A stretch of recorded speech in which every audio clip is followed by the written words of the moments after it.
Hi, I'm Kurt Fernley, Paralympian and proud person with a disability. And I'm Sarah Shantz, mum of a child with a disability, and I'm not going to lie, sometimes it's hard. Sometimes I feel like I just don't want to be different. Yep. Sometimes it is really hard. Okay, it's Friday afternoon, no one's really working, and we're all watching the clock to tick over to 5 p.m. Yay, let's go to the pub! It's time to get all our work gripes off our chest. So what are you going to complain about? Well, for people with disability, it's more than just a smelly fridge that needs a good clean out or how annoying the boss is. Prue Hawkins is a family lawyer from WA. She's funny, clever and quick-witted, but for a long time she was also unemployed. So she did what anyone else would do and started her own practice. This was, I literally am going to starve to death.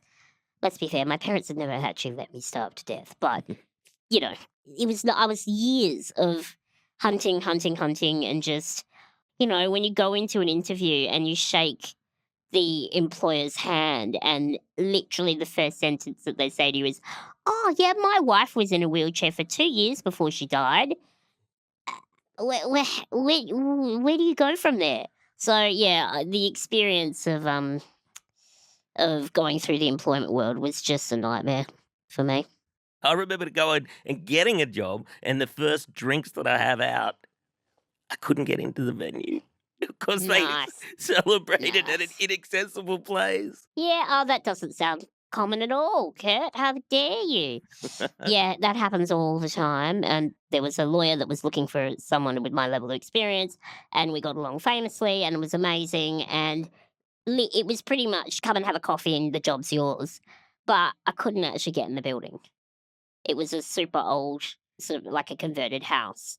So that was probably one of the most frustrating experiences I'd ever had, because I was like, oh my God, if I could just fly, then we'd be fine. Prue, you don't understand how many times I've turned up to a job where there's 5 or 6 steps and the people look at it and go, well, luckily you can crawl Kokoda, so this will be a breeze. Oh, my yeah, okay, mate. God. That's because that was a choice you made to crawl Kokoda, not because it was your only bloody option. I love my favourite, because obviously, you know, you're in a very different chair to me, is when people go, oh, we'll lift you. And just the look of dread on my face, because my wheelchair is 150 kilos and my bones break real easy. And I'm like, there is no way in hell anyone is lifting me up these stairs. But thanks for playing. It's hilarious. And good intentions don't win you Oh, employment. Very kind. Very kind. As you can probably tell, if you have a disability, then getting a job is pretty difficult, with the unemployment rate twice that of people without disability. Anne Kavanagh from the University of Melbourne has been looking into the impact of unemployment on people with a disability. So employment is one of the most powerful determinants of health and mental health and well-being, and it's partly to do with, you know, the income. You need the income to live a good life. It's also part of your identity and part of a sense of meaning in your life, and all of those things link to people's mental health. And there's a really strong body of literature that's shown how bad unemployment is for people's health, mental health in particular. But our work we've done over a number of years now actually shows that employment is even more beneficial for the health of people with disabilities than people without disabilities. The Victorian Advocacy League for Individuals with Disability or VALID facilitates a program where self-advocates speak to residents of group homes about their experiences of where they live, specifically how they speak up if something isn't right. The program employs 15 people to do this work, and Gregory Tucker is part of the team. We interview a resident. We ask them questions like what it's like living in their home and if they feel safe in their home or what they do in the community. And why is this work that you and the team at Valid do important, Gregory? We just want to make sure that everybody is happy, and we hope that everyone's okay. And if there's nothing okay or anything wrong, we can certainly try and help them. But Gregory also works at an Australian disability enterprise. Well, when I first started at my ADU job, I was only getting between $2.37 to $2.50 an hour. Well, I was told that if I keep working hard or if I raise my employment level high enough, then my pay goes up every 6 months or so. So I guess what I'm feeling is that I'm hoping that eventually I do reach the minimum wage. There's nothing illegal about how Gregory is being paid. There's an incredibly complex system in place that supports the segregated employment of people with intellectual disabilities. But just because it's been done like this in the past doesn't mean it's right. We all know that a crappy job can be really crappy experience. So jobs where you have little control over the kind of work that you do, you're working unreasonable hours, there are high demands on you, and you have little control over it, you're not paid well relative to someone else, you're harassed in the workplace or whatever all those experiences are, they are really bad for your health as well. And some work we've done on that also shows that, one, disabled people are more likely to be in those poorer quality jobs. And working in a segregated workforce, unfortunately, increases isolation. Catherine McAlpine is the CEO at Inclusion Australia, the peak body representing people with an intellectual disability. What happens is, particularly for people with an intellectual disability, is they're segregated from the age of 5. That people say, oh, people with an intellectual disability will go to a special school.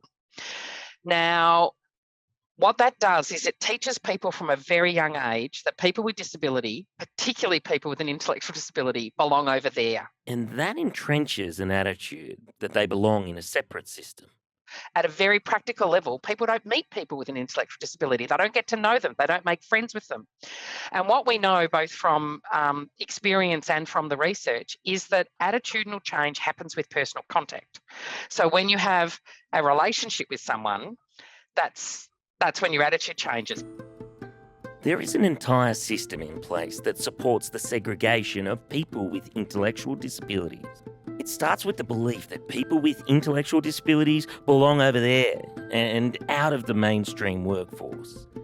And it's supported by heavily subsidised wages for jobs that aren't necessarily right for the individual. Fiona McKenzie is the chairperson of Council for Intellectual Disability. She has a job she loves and is valued by her employer and has an intellectual disability. I mean, when you put on a supermarket shirt for the first time, you feel like 10 feet tall. And it's like you've got a new adventure ahead of you and it's like a step in the right direction. I work on cash registers. So I worked through the pandemic, so I'm known as an essential worker. I didn't even know that even existed until the pandemic hit. My first job at Coles was working in bakery, and I just love working.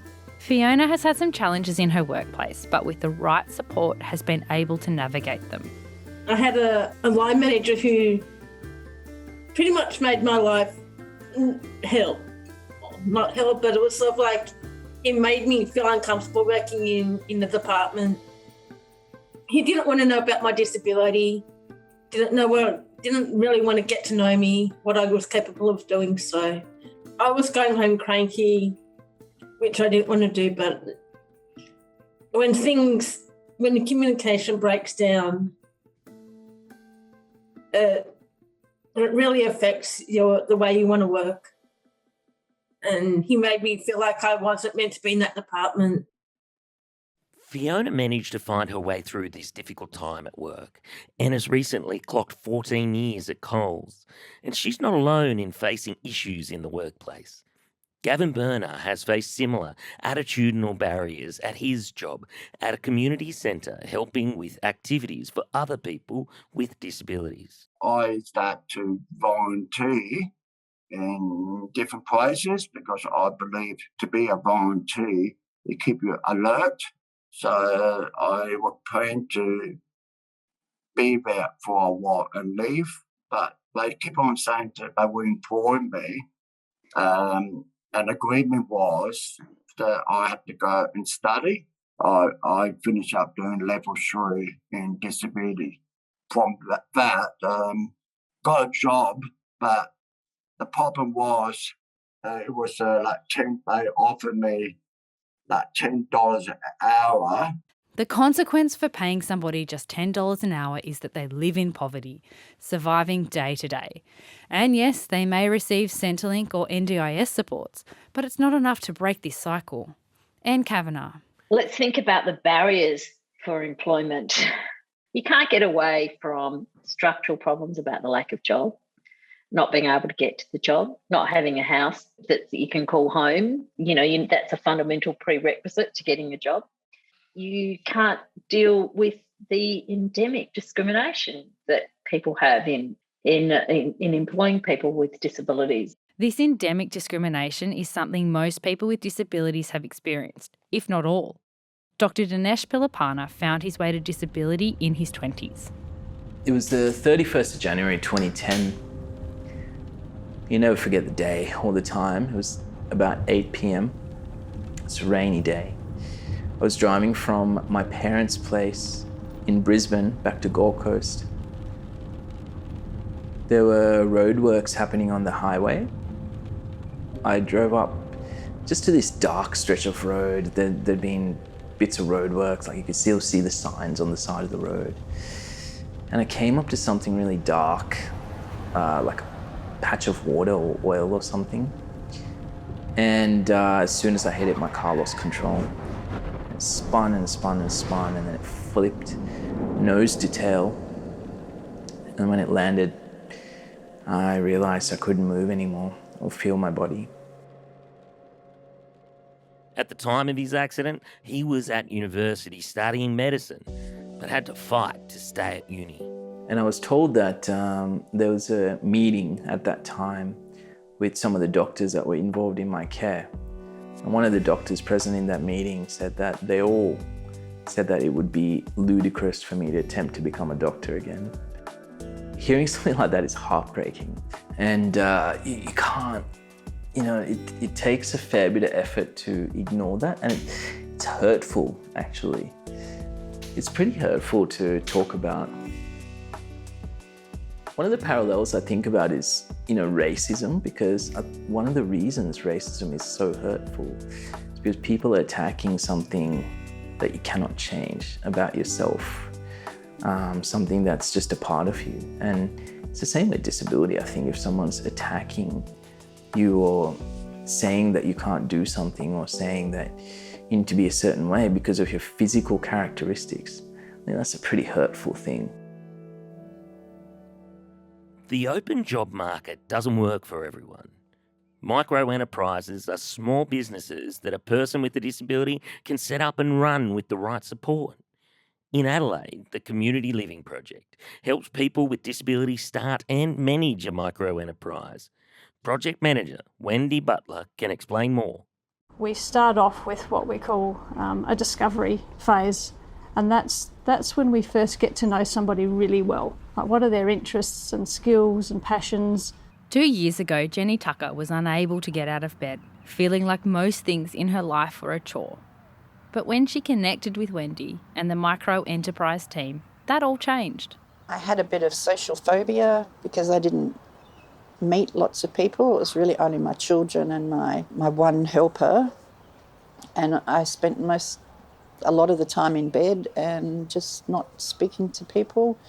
So I was really wary of meeting new people and what do I say? I don't do anything. I didn't do things. So I had no conversation. Now I'm comfortable talking to people. People wave at me as they drive past and pop in, and I don't have that social phobia anymore. And I've met so many people in the neighbourhood. Micro enterprises work really well for some people with disability because they're shaped around a person's interests. So Jenny Tucker enjoyed gardening, and lots of different ideas were thrown around before she landed on creating a garden kitchen. Well, it all started fairly slowly, really. I was going to just have a little stall or something out the front and get rid of my extra zucchinis and tomatoes, possibly sell them to the local cafes.